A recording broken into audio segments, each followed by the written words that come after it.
Hai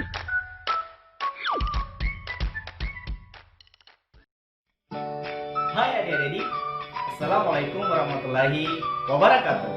Berjumpa lagi bersama saya, Teacher Fun, dalam Study is Fun.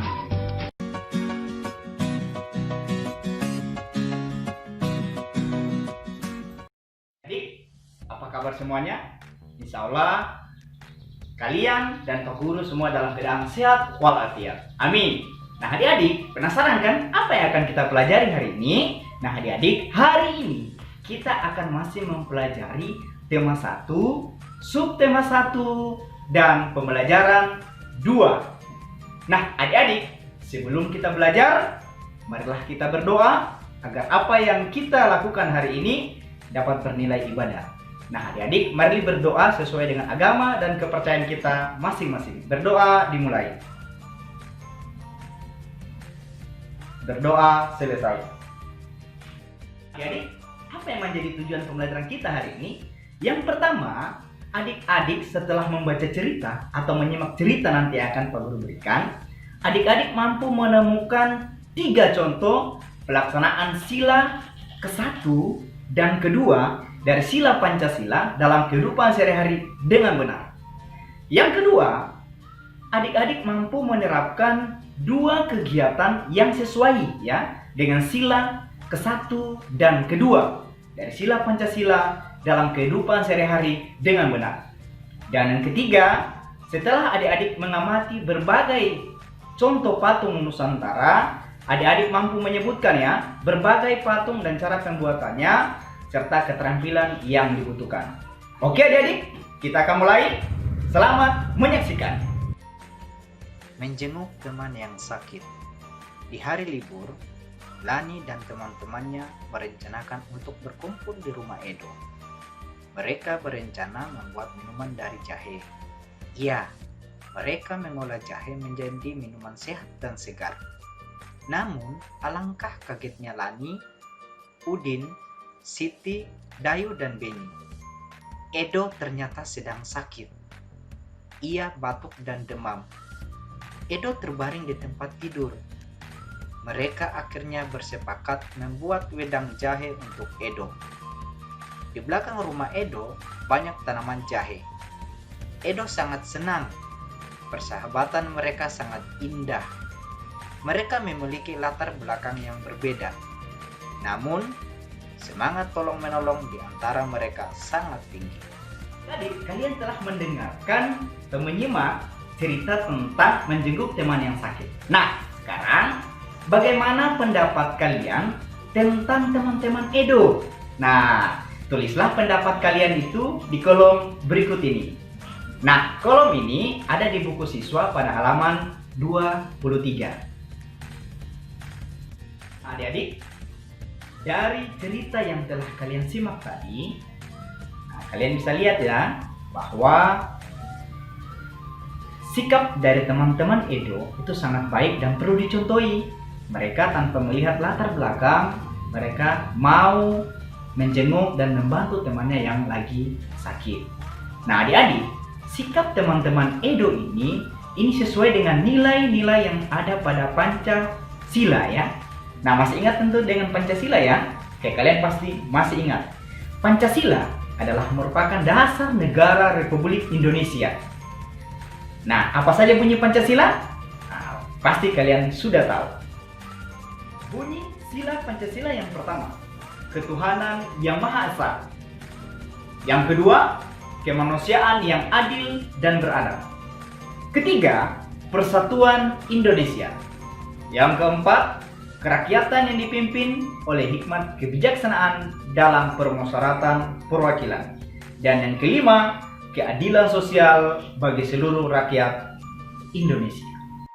Jadi, dalam bunyi Pancasila yang Pak Guru telah sebutkan satu persatu tadi, itu terdapat makna dan nilai yang sangat berarti di dalamnya. Nah, apa saja makna dan nilai tersebut?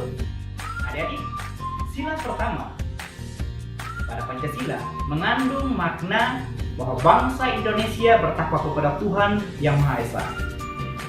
Sedangkan nilai-nilai yang terkandung di dalam sila ketuhanan yang Maha Esa, yang pertama, bertakwa kepada Tuhan yang Maha Esa. Yang kedua, mensyukuri segala yang ada di alam semesta yang merupakan anugerah Tuhan. Yang ketiga, mengakui kebebasan dalam memeluk agama dan menjalankan ibadat. Serta yang keempat, menghormati dan saling menjaga kerukunan antar pemeluk agama. Nah, nilai dan makna yang terkandung pada sila Pancasila yang kedua, yang adanya pengakuan terhadap persamaan derajat antara sesama.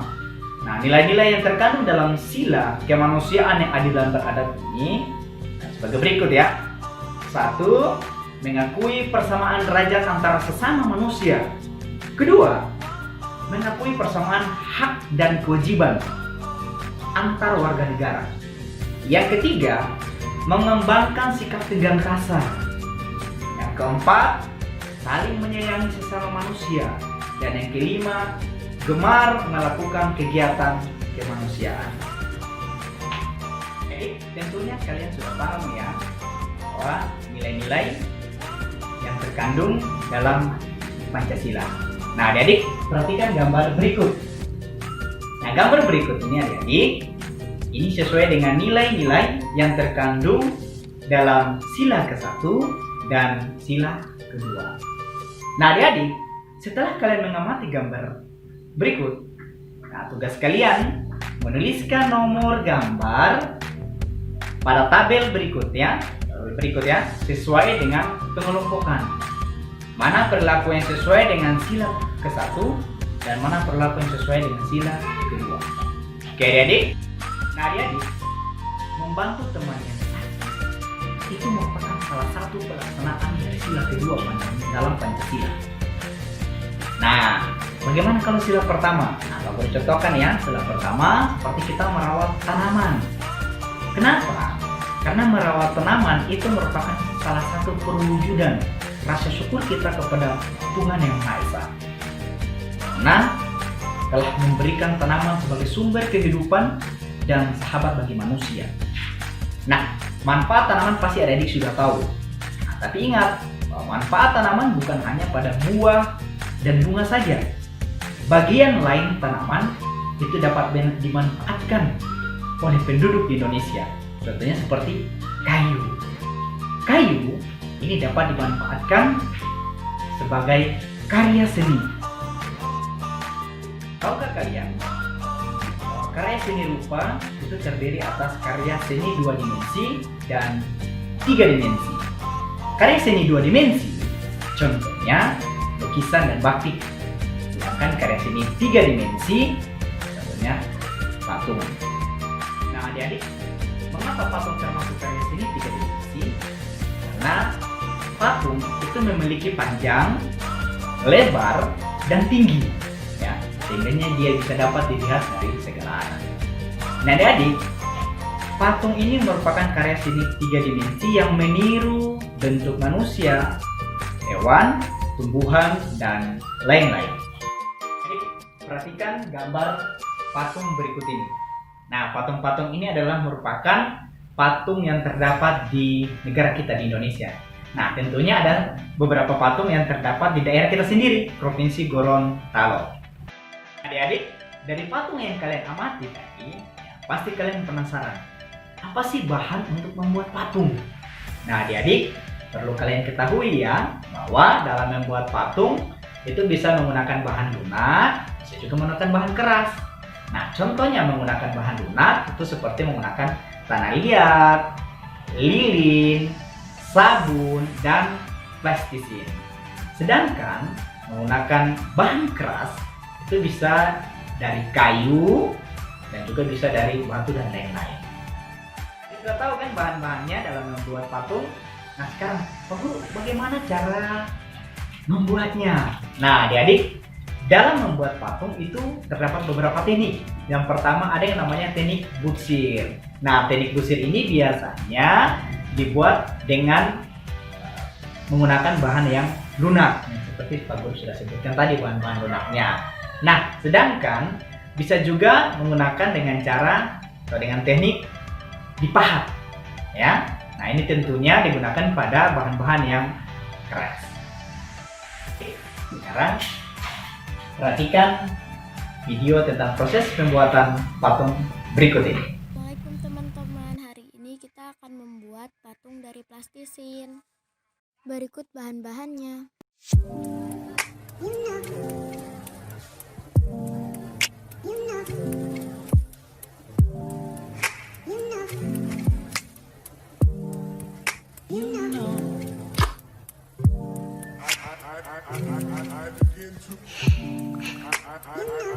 Ini dia proses pembuatannya.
kalian tentunya sudah melihat proses dan pembuatan patung.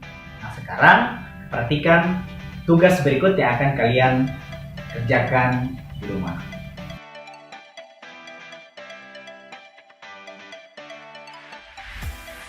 Oke, selesailah pembelajaran kita hari ini. Sampai jumpa di Study is Fun berikutnya. Assalamualaikum warahmatullahi wabarakatuh.